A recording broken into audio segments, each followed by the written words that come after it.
It's July 29, 2021.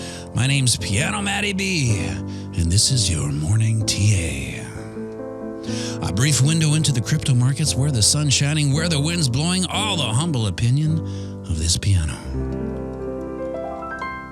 Zamboni bringing the data. The fear and greed index is at 50, the same as yesterday. People are polarized in a state of meh, or straddle the 40K resistance. It's still considered bullersons, but just. I personally feel better when the fear is high and the greed is low. So we're at that point where sentiment can change from fear to greed. I call it the FOMO buildup, but we'll get to that. Nosy Miss Newsbaum social media market sentiment in a rent-controlled Twitter apartment in Queens is down to 87% from yesterday's 92, which means everything people are talking about has an 87% positivity rate. Now, I wanted to add/invent another sentiment indicator. It's based on the market value to realized value ratio. And that sounds like I don't want to hear any more about it. It hurts, and you're just trying to make me mad and confused with that name. And you have every right to be mad and confused with that name. But simply put, it's a top and bottom indicator. It tells you if the price of Bitcoin is overbought or oversold, and even more simply put, it tells you if it's cheap or expensive. And my Auntie Linda would do the same for anything I bought.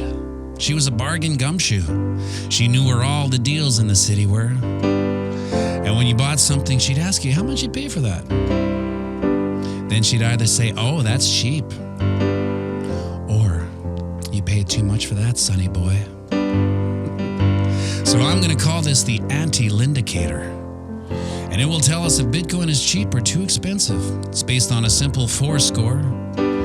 Anything 1 or below is cheap. Anything 4 and above is expensive. So right now, the anti-lindicator is saying that price action is at a 1.8. So yep, still cheap. And this indicator can help us not fall prey to FOMO. FOMO, what is it? What does it mean? Well, historically, FOMO meant fear of missing out on a party or social gathering of sorts. Back when people actually went out to bars and parties and whatnot. I know it sounds weird, but people actually did that. And if they didn't, they would get FOMO. Now, some friends and I used to own a nightclub back in the day, and people would text me in the lineup asking me if I could get them in. And I'd have to say, "No, sorry, we're at capacity, and unfortunately, I can't." I mean, if they were great tippers and spent lots of money, I would have got them in a second, but they weren't, and they didn't, in money talks. Then they text back and say, "Oh no, I have such FOMO." But that was then, and this is now. FOMO has grown up and got a job on Wall Street. It's a financial term that means fear of missing out on a crypto asset, going to the moon if it were. Watching price just keep going up and up and up. What if I get in now? Will I still see another 100% gain? Maybe, maybe not. Then it goes up another 100%. "Oh no, I knew it," you say to yourself. "Why didn't I get in back then? Why didn't I listen to my FOMO back then?" Now I have compound FOMO, the worst kind. Anyways, we know that historically there's always a pullback. And let me repeat that. There's always a pullback. Now it might be at a higher low, but that which goes parabolically up must and historically does come parabolically down. Where that is, I don't know. I just play this piano. So you wait and it doesn't come down. Another great reason a dollar cost average, but don't get me started.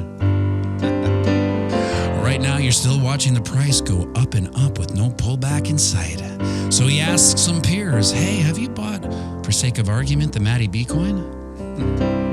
And your friend says, "It's only gone up 10%, so I think I'll wait," which is funny. Because if a traditional stock went up 10% in a year, it would be considered an amazing investment.